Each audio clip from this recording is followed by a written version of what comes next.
লাস্টের ভিডিওটা আমি যেখানে শেষ করেছিলাম আজকের ভিডিওটা আমি সেখান থেকেই কন্টিনিউ করছি। হ্যালো এভরিওয়ান, কি অবস্থা সবার? আশা করছি সবাই খুব ভালো আছেন, আমরাও ভালো আছি। আমি ঐশ্বর্য, ওয়েলকাম করছি আমার নতুন আরেকটা ভিডিওতে। রেস্টুরেন্টে খাওয়া দাওয়া শেষ করেই আমরা হাঁটতে বেরোয় গেলাম গ্যাটলিনবার্গ ডাউনটাউনে।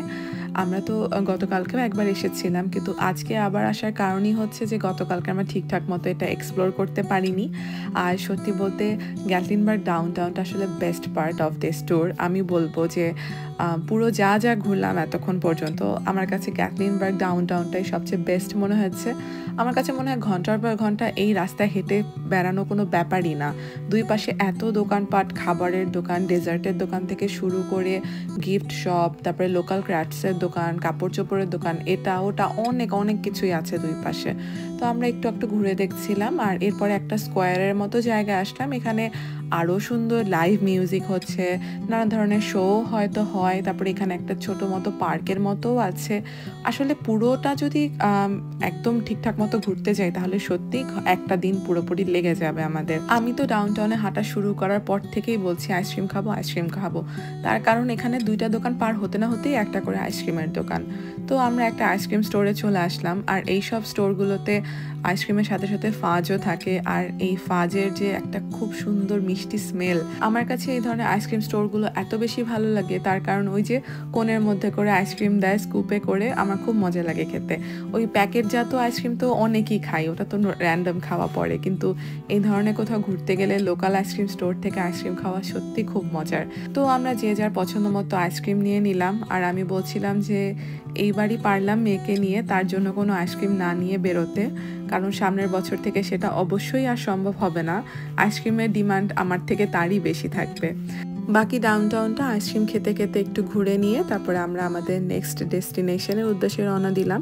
প্রায় ৪৫ মিনিট বা ঘন্টা খানেকের মতো ড্রাইভ করার পর আমরা চলে আসলাম ৬,৬৪৩ ফুট উঁচুতে অবস্থিত গ্রেট স্মোকি মাউন্টেন্সের সর্বোচ্চ চূড়া ক্লিংম্যানস ডোম বা কুওহি নামের যে জায়গাটা, সেখানে।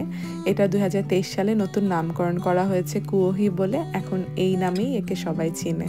আর এখান থেকে দাঁড়িয়ে পুরো স্মোকি মাউন্টেন্সের পর্বতমালার যে 360 ডিগ্রি প্যানোরামিক ভিউ, সেটা সত্যিই চমৎকার।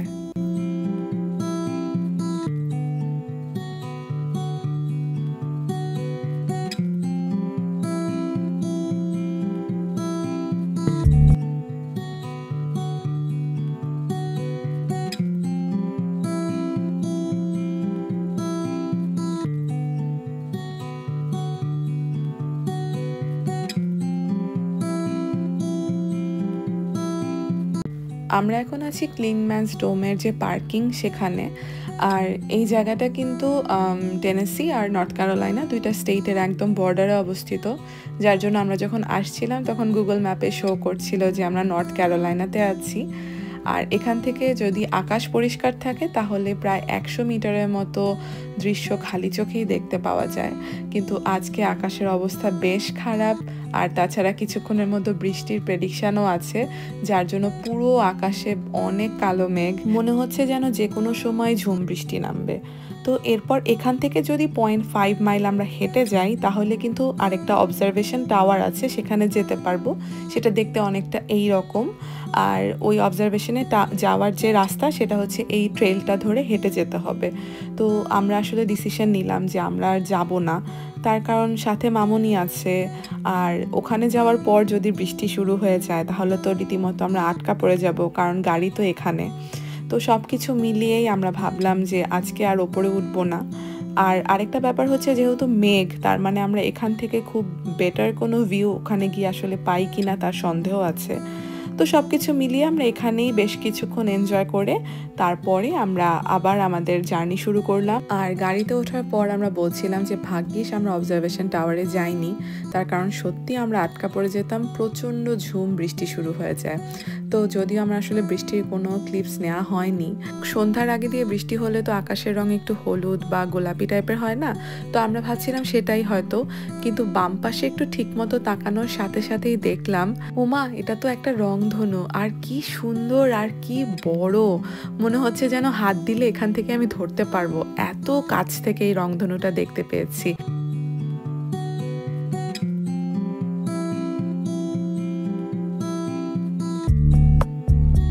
কেবিনে ফেরত আসার সাথে সাথেই চুলা গরম হতে দেওয়া হয়েছে, মানে কয়লাগুলোকে আগুন ধরতে দেওয়া হয়েছে।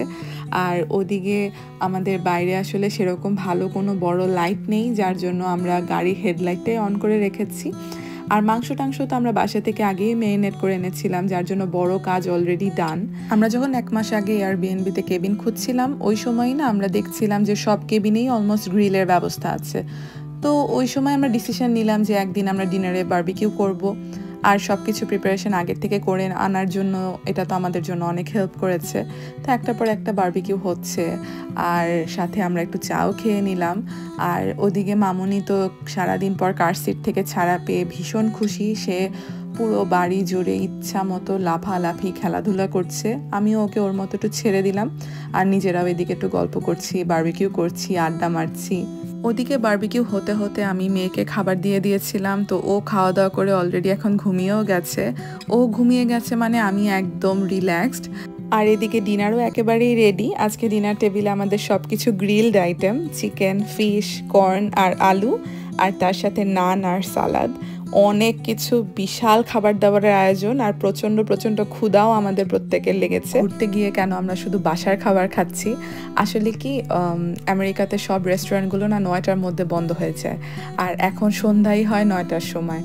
আর ওই যে সারাদিন ঘোরার পরে এখন বাইরে খাবার খাওয়া নিয়ে প্যারা খাওয়াটা আমাদের জন্য এক্সট্রা একটা হ্যাসেল মনে হয়েছে, যার জন্য আমরা একটু কষ্ট করে বাসার থেকেই খাবার দাবার প্রিপেয়ার করে অথবা রান্না করে নিয়ে এসেছি, যার জন্য 2 দিনই কিন্তু ডিনার নিয়ে আমাদের কোনো কষ্ট হয়নি। আজকে যেহেতু আমাদের ট্যুরের শেষ রাত, আর কালকে সকালেই আমাদের কেবিনটা ছেড়ে দিতে হবে, তো খাবার দাবার শেষ করে আমরা বেশ অনেকক্ষণ ধরে গল্প করলাম। আর কালকে সকালে চেক আউটের পর আমরা কি করলাম সেটা আমি শেয়ার করবো আমার নেক্সট ভিডিওতে। ভালো থাকবেন সবাই, টাটা।